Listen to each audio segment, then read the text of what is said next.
সম্মানিত দর্শক, রাজনৈতিক অঙ্গনে বিএনপি এবং জামাতের বন্ধুত্ব দীর্ঘদিনের।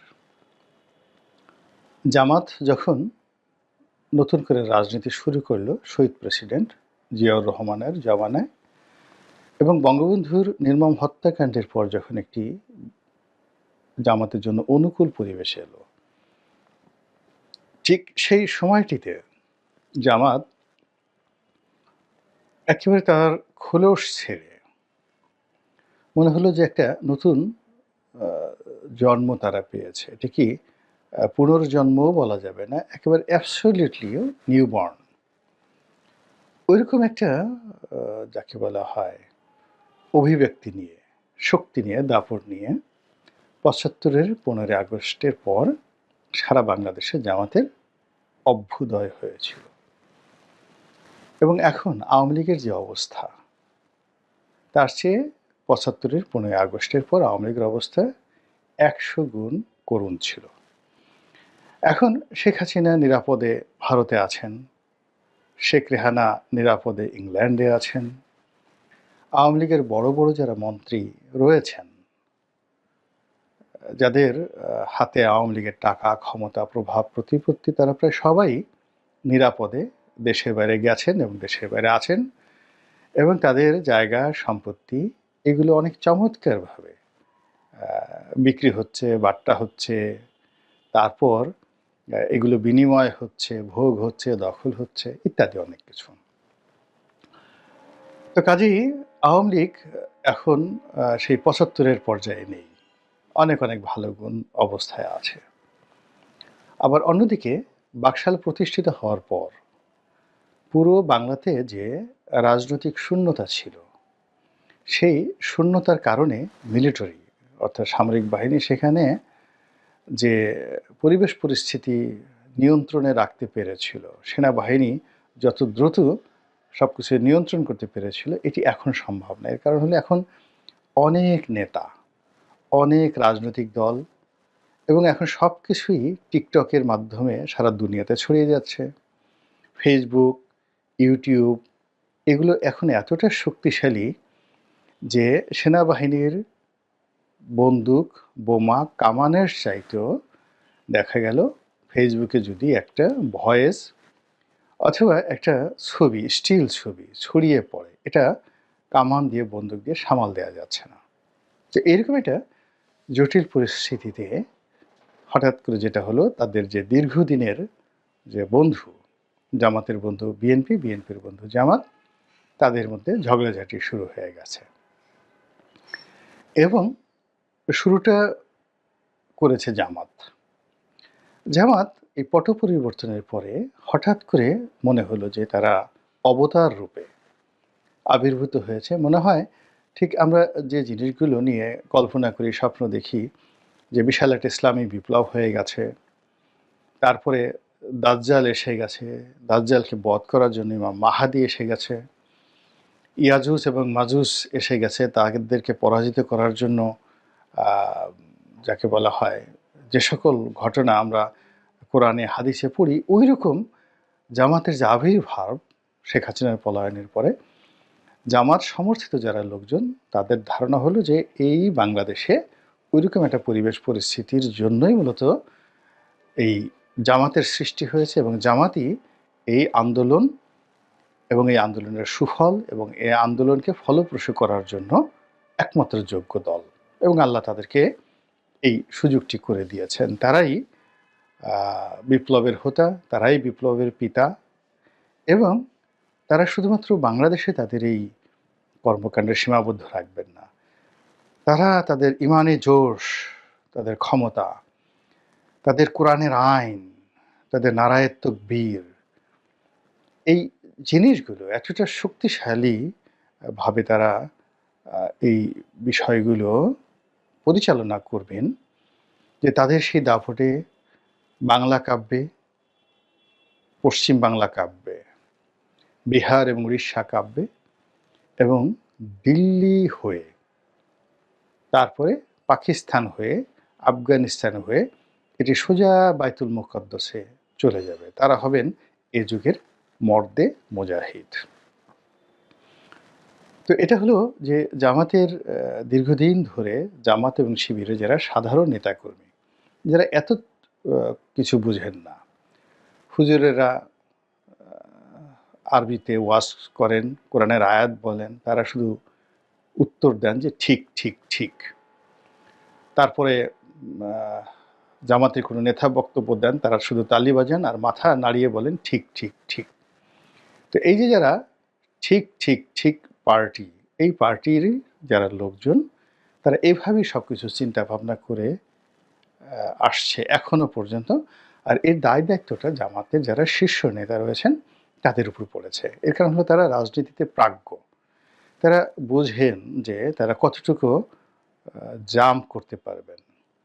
জামাতের দাঁড়িপাল্লা প্রতীক নিয়ে কোনো রকম রাজনৈতিক ঐক্য ছাড়া যদি এই মাঠে ইলেকশন হয়, জামাত, বিএনপি, আওয়ামী লীগ, জাতীয় পার্টি, এই ৪ টি রাজনৈতিক দল দাঁড়িয়ে যায়।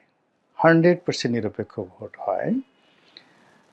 তাহলে এই যে জামাতের যারা নেতা রয়েছেন, কয়জন নেতা দাঁড়িপাল্লা ছিট মানে প্রতীক নিয়ে পাশ করে আসবেন, এটা আর কেউ বুঝুক বা না বুঝুক, জামাতের যারা কেন্দ্রীয় নেতৃত্ব তারা খুব ভালো করে বোঝেন। কিন্তু ওই যে ঠিক পার্টি, তালি দেওয়া পার্টি, তাদের কারণে কি হলো, এই নেতৃবৃন্দ যারা আছে তাদের কর্মী সমর্থকদের কথা মতো তাদের সেন্টিমেন্টকে সম্মান দিতে গিয়ে অনেক কথা বলে ফেলেছেন, অনেক কর্মকাণ্ড করে ফেলেছেন, যার ফলে তাদের রাজনীতি নিয়ন্ত্রণের বাইরে চলে গেছে।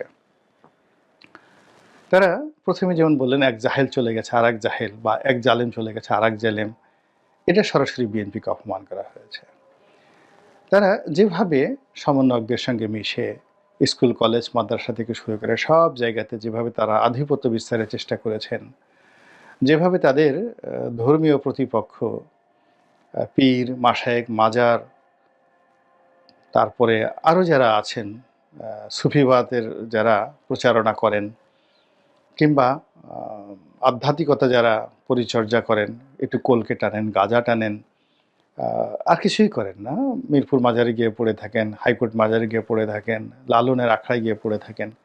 তো এদের বিরুদ্ধে ওই যে জামাতের ঠিক, ঠিক পার্টি, যেহেতু তারা এখন সেই ইসলামী বিপ্লব হয়ে গেছে, তারা সর্বশক্তি নিয়োগ করে এমন কর্মকাণ্ড করেছে যে উইদিন 1 মান্থ পুরো জামাতের নেতৃত্বকে শুধু বাংলাদেশে নয়, ভারতে, পাকিস্তানে, আমেরিকাতে, ইউরোপে, এমনকি মধ্যপ্রাচ্যে একটা উগ্র সংগঠন হিসেবে আলটিমেটলি ১২টা বাজিয়ে দিয়েছে, পরিচিতি করে দিয়েছে।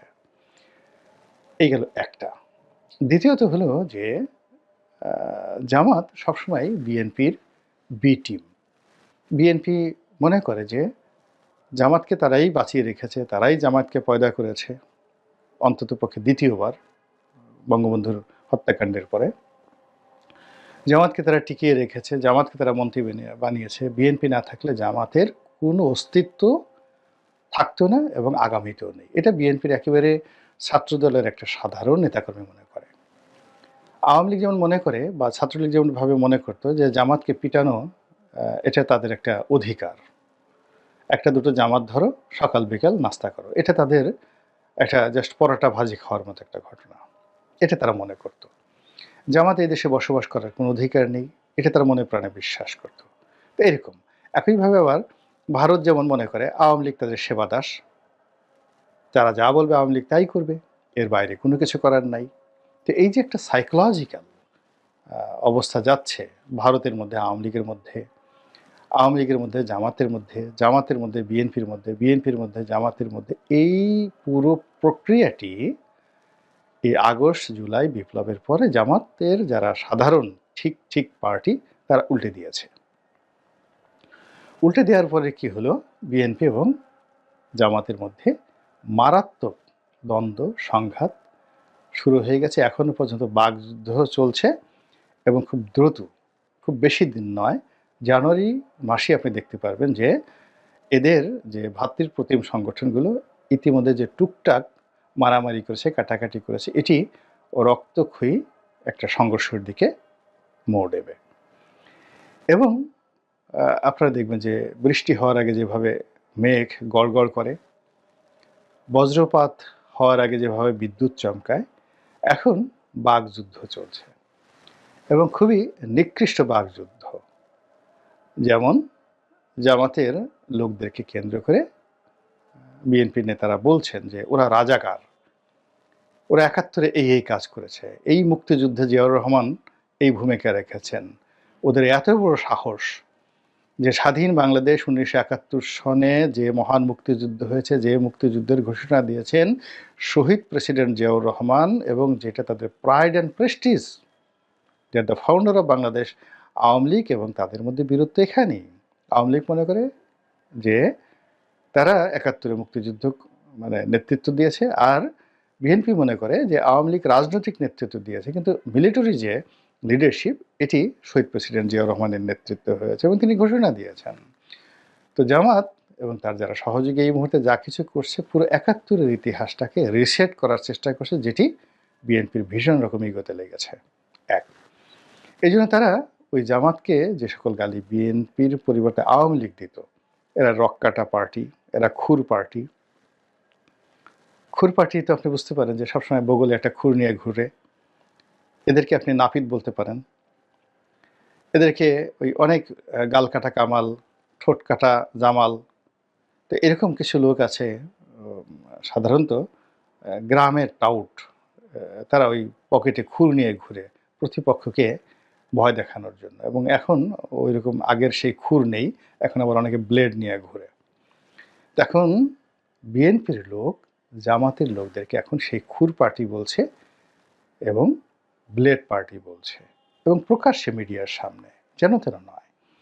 তাহলে চিন্তা করুন, জামাত যাদেরকে বলতেছে জিন্দা ওলি, তাজা ওলি, অর্থাৎ ডক্টর শফিকুর রহমান এবং অন্যান্য যারা, তারা জিন্দা ওলি। ওলি আল্লাহরা আমরা ছোটোকালে জানি যে তারা ফু দিলে আগুন ধরে যায়, আকাশে উঠতে পারে, তারা যা বলে কুন ফাইয়া কুন। এবং আল্লাহ নিজে যেখানে ঘোষণা দিয়েছেন যে যারা আল্লাহর ওলি হন, যারা আল্লাহর বন্ধু হন, তাদের জবান আল্লাহর জবান হয়ে যায়, তাদের হাত পা আল্লাহর হাত পা হয়ে যায়, তারা যা বলেন আল্লাহ সেটাই বাস্তবায়ন করেন। তো জামাতের যারা বড় বড় মানুষ, তারা ডক্টর মোহাম্মদ শফিককে বলতেছেন যে উনি হলেন তাজা ওলি, জিন্দা ওলি। আর সেই জিন্দা ওলিকে বিএনপির যারা লোকজন তারা বলতেছে খুর পার্টি, তারা বলতেছে রাজাকার, তারা বলছে আলবদর, আলবদরি, তারপরে তারা বলছে রক্কাটা পার্টি, এরা রক কাটে। তাহলে বুঝতে পারেন যে মতের যে অমিল, অশ্রদ্ধার যে জায়গাটি, এটি কোন পর্যায়ে পৌঁছে গিয়েছে। আপনি নিজেকে দাবি করছেন বা নিজের লোকরে বলছেন ওলি আল্লাহ, আপনি যদি ফু দেন মুহূর্তের মধ্যে বিএনপির অফিস উড়ে যাবে, বিএনপির লোকজনের গায়ে আগুন ধরে যাবে। ওলি আল্লাহ অসন্তুষ্টি আপনার জীবন, দুনিয়া এবং আখেরাতে বরবাদ হয়ে যাবে। তো সেই ওলি আল্লাহকে যখন কেউ খুর পার্টি বলা হয়, বা সেই ওলি আল্লাহকে যখন কেউ রক্কাটা পার্টির বলে, তো সেখানে বিরোধটা কোন পর্যায়ে। শুধু এখানেই শেষ নয়, এরপরে বিএনপির পক্ষ থেকে যে কথাটি বলা হচ্ছে সেটা হলো তারা মোনাফেক। তো মোনাফেক যেটা ইংরেজিতে হিপোক্র্যাট বা হিপোক্রেসি, এটিকে আপনি আসলে যদি বাংলায় অনুবাদ করেন বা আরবিতে অনুবাদ করেন, মোনাফেক শব্দটা হবে না। হিপোক্র্যাট ইংরেজিতে এটা, বা হিপোক্রেসি ইংরেজিতে যেটি হয়, এটি কেবলই মতো পার্থিব বিষয়, দুনিয়ার স্বার্থ সংশ্লিষ্ট বিষয়। কেউ আপনার সঙ্গে কথা দিয়ে কথা রাখলো না, কেউ আপনার সঙ্গে এক ধরনের কথা বললো সামনে এবং পেছনে, এটাকে সাধারণত হিপোক্রেসি বলা হয়, কথা এবং কাজে যার মিল না থাকে। কিন্তু মোনাফেক যেটি, এটি ভীষণ রকম ভয়ঙ্কর। এই মোনাফেকরা কোরআন নিয়ে ঠাট্টা করে, আব্দুল্লাহ বিন উবাইয়ের মতো। এরা কোরআনকে বিকৃত করে, এরা নামাজ পড়ে লোক দেখানোর জন্য এবং প্রতারণা করার জন্য। এরা মিথ্যা কথা বলে, আল্লাহকে নিয়ে মিথ্যা বলে, রাসূলকে নিয়ে মিথ্যা বলে। এরা নিজেদেরকে নবী দাবি করে। অর্থাৎ আপনি যদি মুনাফিক হিসেবে, আপনি আবু জেহেলকে মুনাফিক বলা হয়নি, আবু সুফিয়ানকে কখনো কিন্তু মুনাফিক বলা হয়নি। এমনকি আবু লাহাব যে অভিশপ্ত, তাকেও কিন্তু মুনাফিক বলা হয়নি। মুনাফিক কাকে বলা হয়েছে? আবদুল্লাহ ইবনে উবাইকে মুনাফিকদের সর্দার বলা হয়েছে। আর মুসাইলামাতুল কাজ্জাবকে মুনাফিক বলা হয়েছে। তো এই দুজন মানুষের যে চরিত্র, তারা আল্লাহ রাসূলের পাশাপাশি থাকতো, সামনে গিয়ে খুব বেশি সালাম দিত, আর পিছনে গিয়ে তারা বলতো ও একটা ভণ্ড, ও নবী হবে কেন, আমি নবী, ও আকাশের দিকে তাকিয়ে থেকে বিশ্রী। আপনি আবদুল্লাহ ইবনে উবাইয়ের কথাবার্তা শুনলে আপনার ঈমান চলে যাবে। মুসাইলামাতুল কাজ্জাবের যে ইতিহাস, যে ইয়ামামার যুদ্ধ, সে কাহিনী যদি আপনি পড়েন, আপনার মাথা খারাপ হয়ে যাবে। এবং এই বিভিন্ন যুদ্ধে এই মুনাফিকদের যে ভূমিকা,